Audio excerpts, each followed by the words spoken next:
ಗೌರಿ ಗಣೇಶ ಹಬ್ಬದ ಪ್ರಯುಕ್ತ ನಗರದಲ್ಲಿ ಕಾನೂನು ಸುವ್ಯವಸ್ಥೆ ಕಾಪಾಡುವ ನಿಟ್ಟಿನಲ್ಲಿ ತುಮಕೂರು ನಗರದ ಪೊಲೀಸ್ ಪಥಸಂಚಲನ ನಡೆಸಲಾಯಿತು.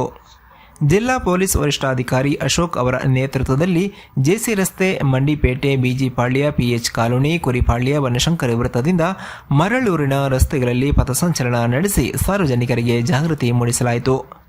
ಈ ಸಂದರ್ಭದಲ್ಲಿ ನಗರ ಡಿಎಸ್ಪಿ ಶ್ರೀನಿವಾಸ್, ನಗರದ ಇನ್ಸ್ಪೆಕ್ಟರ್ಗಳು ಮತ್ತು ತುಮಕೂರು ನಗರ ಉಪವಿಭಾಗ ಠಾಣಾಧಿಕಾರಿಗಳು ಮತ್ತು ಸಿಬ್ಬಂದಿ ಭಾಗವಹಿಸಿದ್ದರು. 1000ಕ್ಕೂ ಹೆಚ್ಚು ಪೊಲೀಸ್ ಸಿಬ್ಬಂದಿ ಈ ಪಥಸಂಚಲನದಲ್ಲಿ ಭಾಗವಹಿಸಿದ್ದರು.